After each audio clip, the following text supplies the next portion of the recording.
Guys, it is Kamaya Tarpley yet again. We're back with another Diabetic Eats video. BT dubs, thank you for everyone who's sticking through the videos, who originally came here for book promotions and book reviews. I'm still doing them. It's just a little bit easier to film these videos right now because I have to cook, because I have to survive. You know, I'm in the middle of a move right now, so it's a little bit hard to finish a book at the moment. But I am doing it. I actually have a review coming up for you guys. But for everyone who's here for Diabetic Eats, today we are going to make salmon, baked salmon with spinach and mashed potatoes. Now with the mashed potatoes, I specifically want to say, typically I would suggest a sweet potato, but I already have this big bag of russet potatoes and I do have to use them. You can have a regular russet potato on a diabetic diet occasionally, but not all the time. You know, you can make like baked fries, mashed potatoes, and everything with it, but again, they have to be spaced out. It's not an all-time thing. For anyone who's new, I'm Kamaya Tarpley. I used to be diabetic. I am no longer diabetic, so I'm sharing the foods with you guys that actually helped me get to my non-diabetic status. They're tasty, good, and I thought it'd be a lot better than you just having rice cakes and peanut butter all day. So, okay, so let's talk about our ingredients. First, we have our spinach. I got 2 bushels from Smith's, because obviously if you've ever cooked spinach, it shrinks and it's basically useless. So you've got to get a lot if you're going to make it fresh. 5 of these small russet potatoes. A smidge of milk. I only just get this little thing. So I'm not even going to use the whole thing. I'm probably only going to use like a third for the mashed potatoes. Butter. I use real butter for this stuff sometimes. I'm using the butter for the spinach and the mashed potatoes. I'll be using olive oil for the salmon. I would recommend a family-sized bag of frozen salmon. I typically have to get frozen because I'm severely allergic to shellfish, and for some reason grocery stores are huge douchebags and never really separate it. So if you have a shellfish allergy, you pretty much can't order from there. So frozen fish is your BFF. And family size, because we're meal prepping. Then we've got our spices here. And yeah, I mean, that's pretty much it. It's going to be a pretty simple recipe today. I was going to add garlic to the spinach, but I used it all last time, so. Alrighty, guys. As you can see, I peeled my potatoes. You don't have to peel them if you don't want to. But I personally like to. Sometimes I'll leave the skin, but most of the time, it's a no.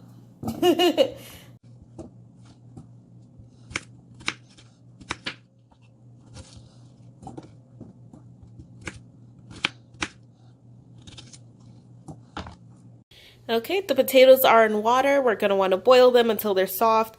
Once they're soft, we're going to do the mash. The monster mash.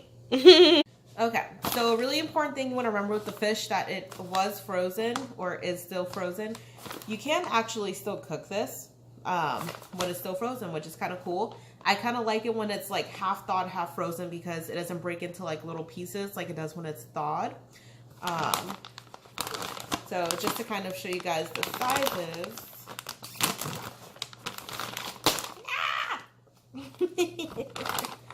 Okay. See? Got our nice little fishies. 2, 3, 4, 5. And there's actually a 6th one in here. However, it's really only for 5 meals, so I'm just gonna, or actually, if I have enough space in my pan, I might just make 6 and save one for like when I'm hungry or whatever. But see, that's a really good bag. Like, that's a perfect meal prep bag. It's like 12 bucks at Kroger. Not bad at all for salmon. Okay, so we have our salmon laid out. I'm just about to apply the seasoning. I just really, guys, cannot stress enough how good salmon is for you. It's one of the better fish. It's probably actually the best fish because it has like so many healthy fats in it, and it's very filling. So I definitely really would recommend this. This and cod are really my 2 favorites.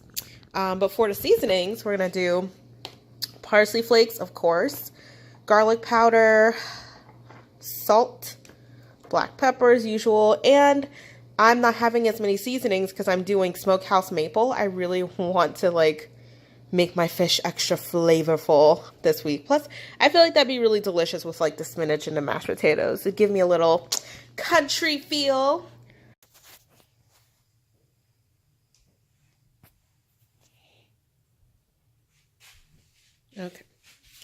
Okay, so obviously I already put the salt on there.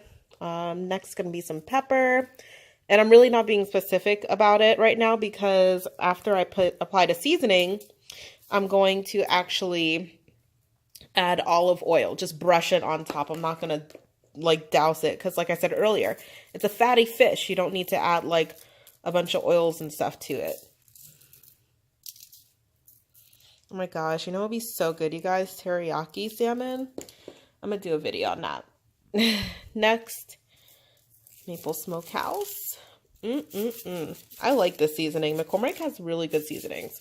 Like, I didn't know if I was going to like it at first because I was like, oh, it's just going to taste like syrup.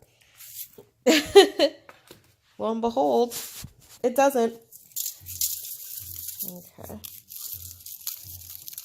Okay. And then we've got our parsley. Be like gentle with your parsley, guys. Like, for real. Okay. Okay. Next, olive oil. Hold it high, guys. Hold it high. It's like I said, we're not going to go crazy. Now, just going to brush. Just going to brush.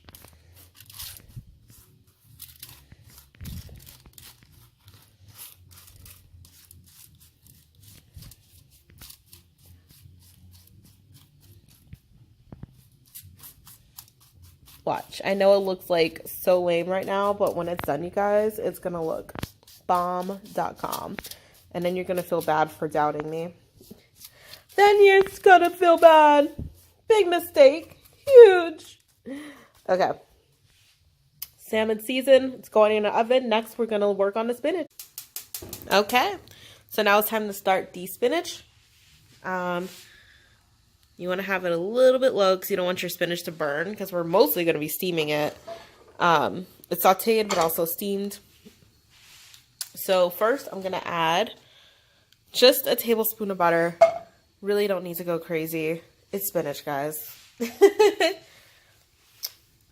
And nice thing, luckily for me, I have really great nonstick pans. You can find them on Amazon. Yeah. Great nonstick pans really help, especially when it comes to like spinach and stuff, because it really decreases the likelihood of it burning. Okay, so I'm going to start adding the spinach a handful at a time because I don't feel like being annoyed by dumping a whole thing and then being irritated, which is likely. Which the spinach, by the way, you might have to do in 2 batches because obviously when it's like so fresh and new, it's going to take up all the space. And of course, we cannot forget about mom and dad, black pepper, and Himalayan pink salt. Okay. Sorry about that. I'll switch in hands. But yeah, go ahead and stir the spinach. That everyone gets a turn on the bottom. Everyone gets some of that butter flavor. I said stay in the pan. They just want to get out. Okay, so I'm just going to leave it for a little bit. I'm going to cover it with the top and let it just steam. There you are. Boop. Guys, this is literally just 3 minutes later. Like, this is why I said get 2 bunches. Because this is not enough spinach for 5 days. So now looks like the potatoes might be done. Good test. Butter knife. Easy. Yeah, they're totally done. Let's mash. Okay, so to take care of our mashed potatoes, we've got our milk, masher, salt and pepper, mom and dad, and we're just going to use 2 tablespoons of butter. Nothing crazy. So pretty much this whole recipe only calls for a stick of butter. I said get on my pants. So I'm just going to add them here. And I'm going to start a little bit of the mashing.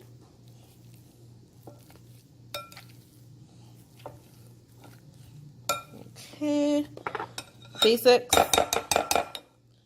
Now, you kind of are going to have to eyeball it because potatoes come in different sizes. But if you got the size that I got, pour like, I would say about half a cup. Half a cup should do the trick. And then, yeah, we'll just keep on mashing. Okay, so as you can see, I added the salt and pepper. I finished mashing. And these are done. These are good. Your mashed potatoes are done. And we are done. Now, I did cut some of the fish down for portion size. Just because it's fish doesn't mean you cannot have portions. Like, the mashed potatoes, perfect. I wanted them to fit in the smaller things. They are carbs, like the harder carbs. And the spinach. Spinach is a really awesome vegetable because it gives you a little more room to eat. Like, it gives you... It's not like hard on carbs, hard on really anything, so you can eat a lot more of it. And of course, we got our salmon. I did bake it on 400 for about 15 minutes. So that's all good. It's done, guys.